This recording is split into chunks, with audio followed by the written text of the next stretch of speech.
Aku yakin, tiap orang pasti menginginkan hidupnya tak mengalami kekurangan, apalagi menghadapi masalah. Dulu, saat aku baru menikah, cita-citaku juga seperti itu. Tapi nyatanya jalan hidupku berbelok-belok, naik turun, bahkan sampai diambang jurang yang sangat rawan terjatuh. Semua ini musabab suamiku yang tak bertanggung jawab, tak mau tahu kesulitan rumah tangga, sampai akhirnya aku harus rela dijamah dan digazak oleh bos suamiku sendiri. Nah, bagaimana keseruannya? Yuk ikuti ceritanya sampai tuntas, semoga bisa menjadi hiburan, sekaligus dapat diambil hikmahnya. Sangaan Pak, begitu kataku sambil berusaha menghindar dari Pak Sambono. Loh, katanya kamu butuh beli susu untuk anakmu. Sahutnya sambil masih merengkuhku. Tapi saya butuh kerjaan Pak, bukan butuh begituan, gitu kan jawabku sembari jantungku dek-dek ples. Lia, nanti pasti tak kasih kerjaan, jangan khawatir. Tapi saya punya suami Pak, kataku melas. Yah, kalau suami gak tanggung jawab buat apa? Berapa duit yang dikasih suamimu tiap bulannya? Tanya Pak Sambono. Aku gak jawab, karena Pak Sambono juga sudah tahu sendiri. Selain bos suamiku, dia juga sudah tahu persis bagaimana kelakuan suamiku. Saat itu, selain merasa benci sama suami, jujur aku sudah masuk dan terpengaruh sama permainan pria baya itu yang sedari tadi ngemek-ngemek diriku. Hingga selebihnya, aku diam saja kala Pak Sambono merebahkanku. Dan hal yang semestinya gak boleh terjadi, maka terjadi sudah. Dan itu awal dari segalanya. Aku dan bos suamiku masuk ke dalam kancah perientimen yang panjang. Seperti inilah kisah selengkapnya. Namaku Mita, umur 27 tahun. Anak 1. Status bersuami, tapi seperti gak bersuami. Maksudnya, aku merasa Mas Rio sudah gak lagi menjalankan kewajibannya sebagai kepala rumah tangga. Jadi aku merasa gak beda sama seorang Yanda. Apa-apa sendiri. Terus terang aku nyesel punya suami pria seumuran. Susah dewasa dan sulit menyatukan tujuan. Aku ke utara, Mas Rio malah ke barat. Sering ribut dan justru aku yang harus ngalah dari semua hal. Semula aku memaklumi, barangkali sifat kekanak-kanakannya belum hilang. Apalagi kami itu nikah muda. Masih sama-sama umur 23 tahun waktu itu. Aku yakin, seiring berlalunya waktu, dia akan tambah dewasa dan tahu tentang tanggung jawabnya. Tapi ternyata itu hanya sekedar ekspektasiku saja. Mas Rio malah tambah parah. Dia malah jarang memberiku nafkah. Gajinya habis buat nyenengin dirinya saja. Padahal anakku sudah mulai masuk sekolah. Semenjak bisnis onlineku berjalan lumayan, dan aku punya penghasilan, sejak itulah Mas Rio sudah gak lagi kasih aku uang. Dia malah makin keenakan, seperti gak punya beban. Sampai suatu saat, bisnisku mulai lesu. Wajar, bisnis online selalu ada masanya. Gak mungkin ramai terus. Aku mulai kelimpungan.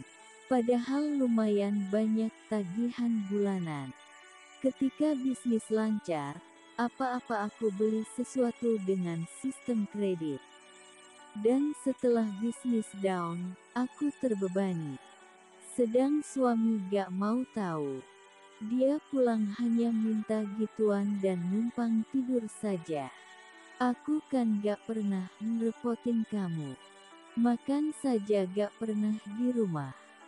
Jadi salah kalau kamu bilang aku ini jadi bebanmu. Kayak gitu kan komen suamiku saat aku minta tanggung jawabnya. Gak dewasa banget, gitu kan? Suruh sabar gimana coba? Jadi sangat manusiawi jika kesabaranku sudah habis. Aku akan melakukan sesuatu. Aku mau menemui Pak Sambono, bosnya suamiku. Aku mau minta gajinya Mas Rio. Hanya 50% saja. Dan aku pikir itu bukan kesalahan. Pagi hari, aku OTW ke rumahnya Pak Sambono. Aku gak mau menemui di tempat kerja. Khawatir suamiku tahu. Tapi ternyata justru Pak Sambono gak bersedia menemuiku. Sempat ketemu sebentar. Hanya ngomong gini, ini masalah karyawan, ya harus dibicarakan di kantor. Kendati gondok, aku pun pergi lagi. Pak Sambono itu bos bengkel motor terbesar di kotaku. Usianya mungkin kisaran antara 50-55 tahun. Seusia bapakku lah. Tapi perawakannya tinggi besar dengan perut besar pula. Tapi masih nampak klinis. Siang harinya, sesuai permintaannya tadi, aku datang ke kantornya. Dia nyuruh aku masuk lewat pos samping. Biar suamiku gak lihat kedatanganku. Di pos samping ada satpam bernama Pak Arman. Aku disuruh nyebut namaku dan mau ketemu Pak Sambono. Maka akses masuk akan terbuka. Karena untuk nemuin Pak Sambono ternyata gak gampang. Lalu satpam mengantarku ke ruang Pak Sambono yang ada di lantai 2. Ternyata kantornya besar dan megah. Gak seperti yang nampak dari luar, tapi maklum, namanya juga bengkel. Tahu sendiri kan keadaannya. Gak lama aku sudah masuk ke ruang kerjanya Pak Sambono. Aku melihat pria duduk di balik meja yang di atasnya banyak tumpukan kertas. Entah dokumen apa. Tapi sesaat aku tercekat, aku melihat beda pada diri Pak Sambono. Beda dari ketika yang kulihat di rumahnya tadi pagi. Ini lebih berwibawa dan nyegani. Apa karena sudah mengenakan kostum kantoran yang kelihatan rapi gitu ya? Silahkan duduk Mbak. Begitu kan katanya seraya menunjuk kursi di depannya. Lia Pak, terima kasih, sahutku dengan langsung mengambil duduk. Seketika terjadi sesuatu pada diriku saat pria itu menatapku dengan tatapan fokus. Untuk minta setengah dari gaji suamimu itu bisa saja, tapi sangat tidak profesional, kayak gitu katanya, mengawali pembicaraan. Tapi saya, belum selesai aku ngomong, Pak Sambono sudah menyahuti. Saya paham betul masalah yang Mbak Mita hadapi. Dan juga saya tahu betul tabiat dari Mas Rio. Imbuhnya. Aku malah bingung. Merasa percuma datang menemui bosnya Mas Rio. Tapi kalau Mbak Mita mau, aku bisa bantu, kayak gitu kan ujarnya. Bikin aku merasa senang. Pasti mau dikasih kerjaan, kata dalam hatiku. Tapi aku belum yakin. Kemudian aku beranikan bertanya, maksud Bapak gimana? Kita keluar aja yuk. Kamu belum makan siang kan? Kita ngobrol sambil makan saja biar lebih enak. Begitu katanya kan. Aku gak jawab, masih bingung dengan ajakannya. Hingga beberapa saat lamanya lidahku seperti keluh. Lalu dengan tanpa menunggu persetujuanku, Pak Sambono seketika berdiri dan menghampiriku. Lalu menarik tanganku. Herannya, aku kok manut dan mengikutinya. Dengan dituntun, macam bapak nuntun anaknya yang masih balita, aku diajak berjalan menyusuri ruangan untuk menuju parkir. Sambil berjalan Pak Sambono meyakinkan diriku, jika semua karyawan bengkel gak ada yang tahu akses jalan yang kami lalui, kecuali Satpam. Sepertinya dia tahu kalau aku khawatir suamiku akan melihatnya. Gak lama, kami sudah pergi dengan menggunakan mobil mewahnya. Aku jadi berkhayal, andai saja bisa kaya, kemana-mana bisa naik mobil mewah. Dinginnya Aceh bisa mengusir hawa cuaca panas. Kalau hujan pun gak kehujanan. Kayak gitu kan lamunanku. Pada akhirnya aku diajak makan di sebuah resto. Sampai di situ Pak Sambono masih menunjukkan sikap biasa saja. Meski kadang tangannya menyentuh tanganku, dengan dalih gak sengaja. Tapi menurutku itu masih aku anggap wajar. Hanya yang bikin aku heran, kenapa saat di meja makan dia gak ngomong seperti ajakannya tadi. Malah banyak diam. Lalu maksudnya mau bantu aku yang gimana, yang seperti apa? Namun begitu, aku tetap diam. Kami gak lama di resto, lalu pergi lagi. Tapi gak ke kantor lagi. Katanya mau ajak aku ke suatu tempat. Dan aku manut lagi. Pak Sambono membelokkan mobil ke halaman sebuah bangunan yang megah bertingkat. Aku kaget. Kita mau masuk Pak? Tanyaku dengan intonasi biasa, padahal dalam hati sudah gak tenang. Iya, kita mau bicara hal penting. Jangan sampai ada yang tahu. Katanya kamu takut kalau suamimu tahu, iya kan? Katanya. Ya Pak, jawabku dengan masih mempertahankan sikap tenang. Tapi perasaanku bicara, oh, makanya sewaktu makan tadi main ponsel terus. Rupanya dia order tempat ini. Gak lama berselang, kami sudah masuk.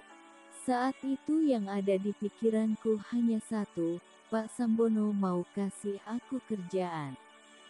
Bahkan aku berharap diberi kerjaan yang lumayan enak dengan gaji yang banyak. Dengan begitu aku bisa bayar art untuk ngurusin anakku. Aku diajak duduk di kasur. Berhadapan. Lalu dia meraih tanganku dan menggenggamnya. Sampai di situ aku masih diam manis, sambil menunduk, karena mataku gak kuat melawan tatapan Pak Sambono. 2 bulan yang lalu istriku menyuruhku untuk nikah lagi. Itulah kalimat pembuka yang sempat bikin aku heran. Maksud Bapak, akhirnya kutanyakan juga. Kalau kamu mau, aku mau nikahin kamu. Sekonyong-konyong kedua mataku membulat lebar. Kaget bukan kepalang. Sulit percaya. Baru sekali itu ketemu langsung mau diajak nikah. Pertanyaannya, apa bisa? Padahal statusku masih bersuami. Katanya Pak Sam mau kasih aku kerjaan. Kataku, mencoba mengalihkan tema pembicaraan. Awalnya emang begitu. Tapi setelah kupikir, wanita secantik kamu gak layak kerja. Sambil berkata begitu, satu tangannya menyentuh lututku. Aku cepat menghindar. Tapi percuma. Satu tanganku masih dalam genggamannya. Kalau kamu mau jadi istriku, maka hidupmu akan kujamin, katanya lagi, sambil meningkatkan aksinya. Tapi anehnya, aku hanya diam saja. Tapi saya masih punya suami Pak, kataku. Dia membungkukkan kepalanya, kemudian nempelin mulutnya di kupingku. Lalu katanya, "Itu mah bisa diatur. Nanti kamu bisa ceraiin dia kan?" Sumpah, aku malah sudah merasakan diriku melayang tinggi. Pak Sambono sudah menjamah diriku dengan leluasa. Mungkin dalam hitungan semenit aku sudah terpaku. Tapi di menit berikutnya aku seperti menemukan kesadaran dan berkata, "Bapak aslinya mau nikahin saya apa hanya mau mempermainkan saya saja?" "Kayak gitu," tanyaku. "Aku mau nyobain dulu gak papa toh? Nanti juga ada upahnya kok." Mendengar itu, mestinya aku merasa tersinggung. Tapi ini malah merasa senang. Apa karena aku emang lagi butuh uang? Seperti inikah keadaan yang dialami wanita kekurangan? Antara menuruti keinginan hasrat dan jual diri gak ada bedanya. Hingga saat itu, tanpa berpikir panjang lagi aku menyanggupi. Aku gak bisa memungkiri diri, sudah lama tak tersentuh. Aku merasa butuh. Dan pada akhirnya, bos suamikulah yang memberi apa yang aku butuhkan itu. Hingga saat itu, hampir seharian kami tanding. Sampai aku merasa sudah gak haus lagi. Merasa kenyang sekali. Pak Sambono memang sangat handal dan tangguh. Seusia itu, ia tak mau kalah sama yang masih muda. Mempunyai pengalaman dan kemampuan di atas rata-rata. Tapi ternyata omongannya gak lebih baik dari sebuah bualan belaka. Aku gak pernah dinikahi. Dia hanya butuh dilayani saja. Aku diperlukan setiap dia butuh saja. Tapi gak papalah. Mungkin itu kerjaan yang dimaksudkan. Kenapa aku mau diperlakukan seperti itu? Yah, karena aku kecewa berat sama suamiku. Dan selama dia gak mau bertanggung jawab, selama itu pula aku akan nyari uang dengan caraku sendiri. Begitulah sekelumit kisah hidupku. Semoga teman-teman bisa menyaring isinya. Bisa menjadi pelajaran hidup. Buanglah yang tidak pantas, ambil sisi positifnya jika dirasa memang ada. Sekian dan terima kasih.